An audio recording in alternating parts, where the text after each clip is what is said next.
Consumer awakening mission में आपका स्वागत है। कंज्यूमर अवेकनिंग मिशन की ओर से हम अपने इस प्रोजेक्ट में कंज्यूमर प्रोटेक्शन एक्ट से रिलेटेड जितनी भी जानकारी संभव हो सकती है आपको देते हैं। इसी प्रोसेस में हमें व्यूअर्स से भी बहुत सारे क्वेश्चंस मिलते रहते हैं। बहुत सारे प्रश्नों के जवाब हम ईमेल से ही देने की कोशिश करते हैं, किंतु अभी हमको ऐसा लगने लगा है कि कुछ सवालों के जवाब न तो ईमेल से दिए जा सकते हैं, न ही उनके फ़ोन पर उनको सेटिस्फैक्टरी हम सलाह दे सकते हैं। पहली बात हम जो कहना चाहते हैं कि हमारा ये चैनल अवेयरनेस के लिए है, आपको जानकारी देने के लिए है। जो भी लेटेस्ट जजमेंट्स होती हैं या जो भी लॉ होता है या जो नए कोडिफिकेशंस होते हैं, अमेंडमेंट्स होते हैं, उन सब की जानकारी हम आपको देते हैं। और जानकारी देने के प्रोसेस में हम साथ साथ में केस लॉ की बात भी करते हैं। किंतु हमारे व्यूअर्स हमसे ये एक्सपेक्ट करने लगे हैं कि हम उनको सलाह भी दें, परामर्श भी दें कि उनका केस कहाँ स्टैंड करता है। हालांकि ये कहीं भी किसी तरह से संभव नहीं हो सकता। उसका कारण ये है कि कंसल्टेशन किसी केस के बारे में पूरी जानकारी किए बिना, पूरे डॉक्यूमेंट्स देखे बिना और 1-to-1 बातचीत किए बिना किसी भी तरह का कोई लीगल मशवरा नहीं दिया जाना चाहिए। वो आपको लाभ पहुंचाने के बजाय कभी कभी नुकसान भी पहुंचा सकता है। मैंने इसलिए ये वीडियो बनाने के लिए सोचा क्योंकि बहुत सारी सिचुएशंस ऐसी हैं जिनमें हमारे व्यूअर्स फंसे होते हैं और वो चाहते हैं कि वो कैसे निकलें। तो कुछ चीज़ें जो कॉमनली सबके लिए मैं बता सकती हूँ, मैं उन पर चर्चा करना चाहती हूँ। तो फ्रेंड्स, 3 ऐसे इश्यूज़ हैं जिन पर मैं चर्चा करना चाहूँगी जो कॉमनली सबके लिए यूज़फुल हो सकते हैं और आपको अपनी सिचुएशन से बाहर निकलने में थोड़ी मदद हो सकती है। पहला इशू है 2 डिग्रीज एक साथ करने की समस्या। मेरा एक वीडियो है जिसमें मैंने एक केस लॉ की बात की है। महर्षि दयानंद यूनिवर्सिटी वर्सेस सुरजीत कौर का एक केस था, सुप्रीम कोर्ट ने डिसाइड किया था, जिसमें 2 डिग्री एक साथ करने के जो परिणाम हुए थे उसके बारे में चर्चा की थी। मोस्टली क्वेश्चंस, बहुत सारे क्वेश्चंस इस विषय पर लोग पूछते हैं और प्रश्न उनके ये होते हैं कि मैंने तो 2 डिग्री एक साथ कर ली है, अब क्या करें? मुझे कहीं इंटरव्यू में जाना है या कहीं अप्लाई करना है तो क्या मैं दोनों डिग्रीज में से एक डिग्री चुनकर उसके लिए अप्लाई कर सकता हूँ जो रेलेवेंट है? इस तरह के बहुत सारे प्रश्न मेरे पास आते हैं। तो फ्रेंड्स, मैं अपने उस वीडियो की चर्चा भी थोड़ा सा करना चाहती हूँ। उस वीडियो में जो वो जजमेंट थी उसमें ये था कि सुरजीत कौर एक स्टूडेंट थी जो MA पॉलिटिकल साइंस कर रही थी। 2 सेमेस्टर करने के बाद उसने बीएड में भी एडमिशन ले लिया। बाद में जब यूनिवर्सिटी को ये जानकारी मिली कि वो दोनों कोर्सेज एक साथ कर रही हैं तो यूनिवर्सिटी ने उनको ये कहा कि आप 1 डिग्री कर सकते हैं, 2 नहीं कर सकते, 1 को सरेंडर कर दीजिए। अपनी पूरी जानकारी के साथ सुरजीत कौर ने बीएड की डिग्री को सरेंडर कर दिया, MA पॉलिटिकल साइंस कर लिया। ये 94-95 की बात है। बाद में सरेंडर करने के बाद में 98 में एक सर्कुलर निकला उसी यूनिवर्सिटी से जिसमें ये कहा गया कि जिन लोगों के पेपर क्लियर नहीं हुए थे, जिनको सप्लीमेंट्री देने के लिए परमिशन है, 2-3 साल के अंदर अंदर उसको क्लियर कर सकते हैं, वो लोग फॉर्म भर के दोबारा पेपर दे सकते हैं। सुरजीत कौर ने उस फॉर्म को भर के दोबारा बीएड की डिग्री, दोबारा बीएड का एग्ज़ाम दिया, पास हो गई और यूनिवर्सिटी ने उसको डिग्री देने से मना कर दिया। तब ये केस कंज्यूमर कोर्ट्स में आया। यहाँ पर डिग्री देने से मना कर दिया, सुप्रीम कोर्ट ने इसको सही बताया। कारण ये था कि एक तो उसको परमिसिबल ही नहीं था 2 कोर्स एक साथ करना, दूसरा उसको रोका गया और 1 डिग्री सरेंडर करवाई गई, वो भी हुआ। और उसकी बाद तीसरी बात, उसने छल से और क्लियर ना करते हुए, यूनिवर्सिटी को मिसलीड करते हुए ऐसे कैंडिडेट्स के साथ वो फॉर्म भरा जिनको सप्लीमेंट्री में पास करने का या एग्ज़ाम देने का अधिकार था वो भी गलत था। तो फ्रेंड्स, ये एक केस था। इस केस के आधार पर आपको देखना है कि आप क्या 2 डिग्री एक साथ कर सकते हैं। 2 डिग्री एक साथ आप रेगुलर तो कर ही नहीं सकते। एक साथ कोर्स करने के लिए आप प्रेजेंट नहीं हो सकते, और यदि ऐसा करते हैं तो किसी न किसी गलत तरीके से करते हैं। ये पहली बात है। आपकी क्या सिचुएशन है, आप देखिए कि आपने अगर रेगुलर किया है तो आपकी दोनों डिग्री साथ नहीं चल सकेंगी। अब मैं क्या करूं, इसका सोल्यूशन मेरे पास नहीं होगा, मेरे लिए कोई भी सलाह देना उपयुक्त नहीं होगा। दूसरा, आप ये पूछते हैं कि हम अप्लाई कर रहे हैं तो जो डिग्री रेलेवेंट है उसकी इंफॉर्मेशन देकर क्या हम कहीं पर अप्लाई कर लें या इंटरव्यू दे लें। तो फ्रेंड्स, इसमें भी मैं कुछ भी सलाह नहीं दे सकती। मेरा ये वीडियो बनाने का कारण भी यही है और मकसद भी यही है कि मैं आपको बताऊं कि ऐसी सिचुएशंस में मैं कोई मदद नहीं कर सकती। यदि आपने 2 डिग्री कर ली है तो अब मैं क्या करूं, ये आप अपनी सिचुएशन के साथ लड़िए। मुझे जो लगता है, जैसे सुरजीत कौर से कहा गया था कि 1 डिग्री सरेंडर कर दो, तो 1 डिग्री सरेंडर करने का ऑप्शन सबके पास होना चाहिए।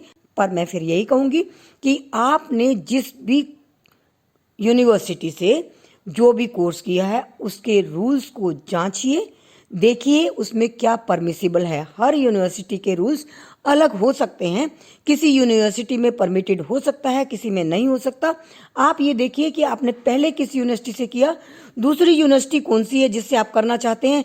क्या दोनों यूनिवर्सिटीज में जो रूल्स हैं वो आपको परमिट करते हैं? यदि करते हैं तो आगे बढ़िए, नहीं करते तो आप मत बढ़िए। सरेंडर कर सकते हैं कि नहीं कर सकते, ये भी आपको निर्णय अपना स्वयं लेना है। जो भी कुछ सरेंडर करना है या जो भी सैक्रिफाइस करना है, ये आपको करना है। इसमें आपको कोई भी लीगल एडवाइस नहीं दे सकेंगे। इसलिए इस तरह के प्रश्नों में मैं सॉरी कि मैं कोई भी जवाब नहीं दे सकूंगी। आप अपना निर्णय स्वयं लें।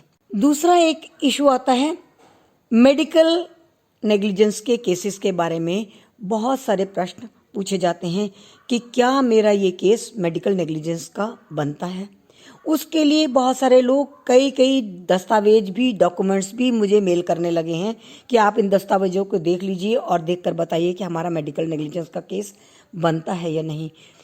क्या दस्तावेज आपको रेलेवेंट लगते हैं आप भेज रहे हो, क्या दस्तावेज और होने चाहिए, ये सारी बातें आमने सामने बैठकर कंसल्ट करने की होती हैं।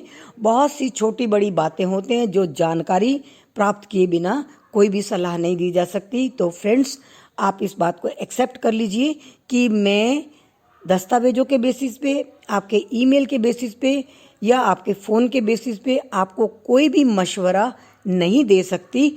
मैं केवल जानकारी दे सकती हूँ, और इसके लिए मेरे जितने भी मेडिकल नेग्लिजेंस के वीडियोस हैं मैं सिलसिलेवार आपको फिर यहाँ पर अटैच कर देती हूँ। आप उनको दोबारा देख लीजिए। उसमें आप यदि ऐसा फील कर रहे हैं कि आपका इलाज ठीक नहीं हो रहा तो आप क्या करें, एक वीडियो इस बारे में है। क्या आपका केस मेडिकल नेग्लिजेंस का बन सकता है, उसके ऊपर भी एक अलग से वीडियो है, वो भी आप देख लीजिए। एक्सपर्ट ओपिनियन आपके पास यदि नहीं है तो एक्सपर्ट ओपिनियन कैसे प्राप्त करें, वो वीडियो भी आप देख लीजिए। कोर्ट में मेडिकल नेग्लिजेंस केसेस कैसे सिद्ध होते हैं, वो वीडियो भी देख लीजिए। और कोर्ट में मेडिकल नेग्लिजेंस केसेस की क्या प्रक्रिया होती है, वो वीडियो भी देख लीजिए। मैं ये सारे वीडियोस की आपको क्लिपिंग भेज रही हूँ, आप इनको देख लीजिए। ये मेरी तरफ से मदद हो सकती है। अधिक से अधिक आपसे ये रिक्वेस्ट कर सकती हूँ कि आपको किसी पर्टिकुलर इशू पर जानकारी चाहिए, आप मुझे लिखकर भेजिए। मैं वैसा वीडियो भी, उस इशू पर भी वीडियो बनाकर अपलोड कर दूंगी। किंतु मेल से, फ़ोन से किसी तरह की लीगल एडवाइस हमारा चैनल नहीं देता है।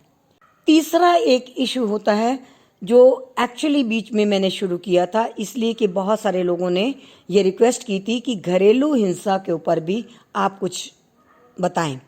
चूँकि मैं मेडिएटर रही हूँ कोर्ट में और मेडिएशन मैंने की है और मैट्रिमोनियल मैटर्स में मैंने मेडिएशन की है, तो अपने अनुभव के आधार पर मैंने 9 वीडियोस ऐसे भी बनाए हैं जिसकी इन्फॉर्मेशन भी मैं आपको यहाँ दे रही हूँ, आप इन वीडियोस को देख लीजिए।